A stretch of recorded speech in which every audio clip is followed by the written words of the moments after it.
नमस्कार दोस्तों, आप देख रहे हैं करंट न्यूज़ और मैं हूं आपके साथ साक्षी। और अब मेरे साथ हैं गांधीनगर के विधायक अनिल बाजपेयी जी। सर नमस्कार, आपका बहुत बहुत स्वागत है हमारे चैनल में। सर मेरा सबसे पहला सवाल ये है कि ये चलता फिरता विधायक कार्यालय ये क्या है सर? देखिए, एक बार मैं 2015 में मैं आम आदमी पार्टी से विधायक था। उसके बाद 2018 की ये घटना है लास्ट में 23 अक्टूबर की। ये एक लेडी मेरे ऑफिस में आई जी। और मैंने उसका काम कर दिया, तो मैं भी नीचे उतर रहा था, तो उसकी आंख में आंसू थे, वो आंसू पोंछते हुए जा रही थी। तो मुझे बड़ा अजीब सा लगा कि मेरे ऑफिस से कोई बहन अगर उतर रही है और उसकी आंख में आंसू था। मैंने कहा पता नहीं क्या बात हो रही है। तो मैंने उससे पूछा कि बहन तुम्हारी आंख में आंसू क्यों है? तो बोली मैं शास्त्री पार्क से आई हूँ और आज मेरे 82 रुपया रिक्शे में खर्च हुए आपके यहाँ तक आने। तो मुझे बड़ा अजीब लगा और मैंने मन में सोचा कि अब की बार मैं ज़रूर कुछ ना कुछ इसके अंदर बदलाव करूँगा। उसके बाद मैं डिस्क्वालीफाई हो गया था और अब की बार जब मैं चुनाव जीत कर आया तो मेरे मन में जीतने के बाद मैंने निश्चय किया कि मैं वो काम करना चाहता हूँ कि आज अगर उस बहन की आँख में मैंने आंसू देखे हैं तो कम से कम उसको मेरे कार्यालय के लिए कोई बहन के और आँख में आंसू हो, ये नहीं होना चाहिए।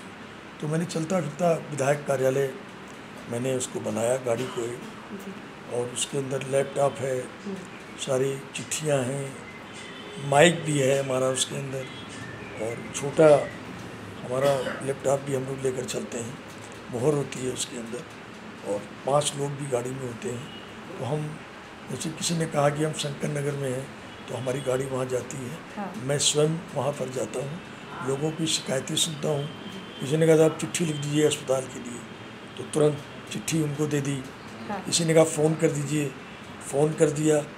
किसी ने कहा मेरे डॉक्यूमेंट अटैच कर दीजिए, वो हमने कर दिया। तो ये एक बहुत अच्छा कंसेप्ट है। हाँ। और मैं समझता हूँ कि देश में मैं पहला विधायक हूँ कि जिसने इसको शुरू किया है। और शुरू करने से पहले मैंने 8 या 10 दिन रातें बहुत जग के गुजारी हैं। आप पूछेंगे क्यों? तो मैं नेट पे गूगल पे सर्च करता था कि कहीं ऐसा तो नहीं है कि चलता फिरता विधायक कार्यालय, चलता फिरता संसदीय कार्यालय कोई और हो। तो गूगल पे कभी भी नहीं आया, नहीं है, नहीं पहली आया। बार ही ऐसा कुछ। तो पहली बार ऐसा हुआ। हाँ। तो काफ़ी लोगों ने और मुझे मेरा हौसला भी बढ़ाया है। हाँ। और हमारे प्रदेश अध्यक्ष श्री आदेश गुप्ता जी और हमारे दिल्ली के संगठन मंत्री माननीय सिद्धार्थन जी ने भी खुद उसको झंडी दिखाकर अपने कार्यालय से रवाना किया और उन्होंने मेरा उत्साहवर्धन किया। और इसको बड़ा अच्छा फीडबैक आ रहा है। बल्कि 2-3 मेंबर पार्लियामेंट भी मुझे कई अक्षरों में मिल जाते हैं, बोलते हैं अनिल जी वो आपका विधायक कार्यालय क्या है? तो जब मैं उनको दिखाता हूँ तो उनमें से कुछ MP इसी तरीके से अपने संसदीय क्षेत्र में पहल करने वाले हैं।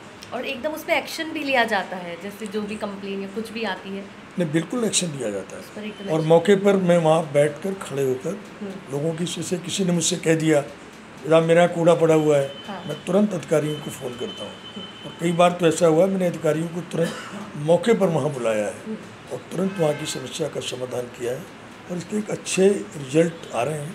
और मैं तो कहूँगा इसके और भी विधायकों को इसकी एक अच्छी पहल इसके देखकर करनी चाहिए। हाँ, लेकिन होना चाहिए। सर दूसरा सवाल ये है कि जैसे अभी बीजेपी ये उपचुनाव में कोई सीट उनको नहीं मिल पाई है, तो उस पर चुनौती। देखिए, हम जनता के फैसले का स्वागत करते हैं कि जनमत में जो फैसला होता है वो स्वीकार्य होता है। और हम लोगों ने बहुत अच्छा चुनाव लड़ा 5 सीटों पे। हमारे कार्यकर्ताओं ने बड़ी मेहनत की, हमारे लीडर्स भी आए। लेकिन मैं समझता हूँ ये है कि फ्री राशन, फ्री पानी, फ्री बिजली कि कम से कम उसका कहीं ना कहीं लोगों के दिल में इम्पैक्ट था। और इसलिए कहीं ना कहीं हम लोग हार गए। लेकिन हार से कभी निराश नहीं होना चाहिए। और आज कई बार ऐसा हुआ है कि उपचुनाव हम हारे हैं, लेकिन जब आम चुनाव हुए हैं तो हम चुनाव जीते हैं। तो नगर निगम के चुनाव में हमें निराश नहीं होना चाहिए। और नगर निगम के चुनाव में हम जरूर, हमारी पार्टी चौथी बार सत्ता में बीजेपी आएगी, ऐसा मेरा विश्वास है। सर तीसरा सवाल ये आपसे कि अभी वित्त मंत्री निर्मला सीतारमन ने बजट पेश किया, देशभक्ति बजट, जिसमें कि अरविंद केजरीवाल ने बहुत ही तारीफ भी की है, लेकिन नाराज़गी बहुत देखी गई उसमें। देखिए, अरविंद केजरीवाल का तो हर बात पर नाराज होना स्वाभाविक है, लेकिन सदन में रह के वो खड़े होकर ये कहते हैं कि विधानसभा का सत्र होता है, तो वो कहते हैं कि हम देश के यशस्वी प्रधानमंत्री माननीय नरेंद्र मोदी जी का बहुत बहुत धन्यवाद करते हैं। हम देश के यशस्वी गृह मंत्री जी का बहुत बहुत धन्यवाद करते हैं। उन्होंने कोविड में हमारा बहुत साथ दिया, हमारी देश की अच्छी योजनाओं में बहुत साथ दिया, लेकिन जैसे ही विधानसभा से बाहर आते हैं तो वो खिलाफ बोलने लगते हैं। तो अरविंद जी की तो जिस तरह से गिरगिट अपना रंग बदलती है, उसी तरीके से अरविंद जी अपना रंग बदलते रहते हैं। तो गिरगिट से बड़े रंग बदलते हैं और तानाशाही बात करते रहते हैं। कई बार गलत चीज़ों को भी सही करने की कोशिश करते हैं, क्योंकि मैं उनके पार्टी से ही पिछली बार विधायक था। अच्छा। और तानाशाही ज़्यादा दिन नहीं चलती है। और हिटलर का नाम आपने सुना होगा, लेकिन मैं तो कहता हूँ अगर हिटलर आज जिंदा होता तो ये कहता है कि अरविंद केजरीवाल ने हमको भी बात दे दी। तो मैं कहता हूँ कि अरविंद जी, हिटलर शाही छोड़ो और दिल्ली की जनता में काम करो। अगर केंद्र सरकार अच्छा काम करती है तो आपको उसकी तारीफ़ करनी चाहिए। अगर अरविंद केजरीवाल जी अच्छा काम करेंगे तो हमारी पूरी पार्टी उनके साथ खड़ी है और हम उनको सपोर्ट करेंगे। लेकिन सपोर्ट तभी किया जाता है कि जब आप दलगत राजनीति से ऊपर उठ के काम करेंगे। अब वो कितना, वो अरविंद केजरीवाल, उनकी आदत नहीं है, वो कर नहीं पाते हैं, क्योंकि उनका मन तो विज्ञापन में लगा रहता है, इसलिए वो सारी चीज़ को पीछे छोड़ दें।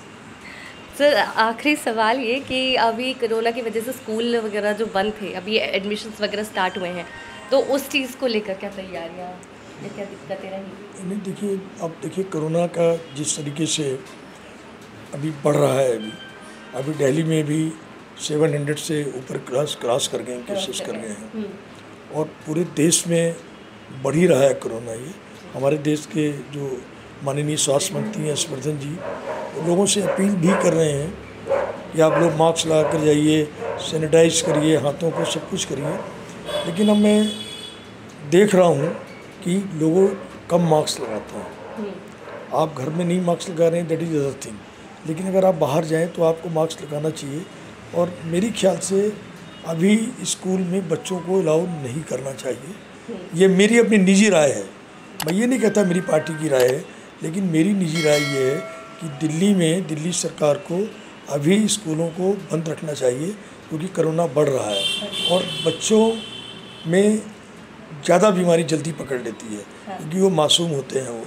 तो मैं समझता हूँ अभी इसको होल्ड करना चाहिए। Thank you sir. ये हमारे साथ थे गांधीनगर के विधायक अनिल बाजपेयी जी, और खबरों के लिए देखते रहिए करंट न्यूज़।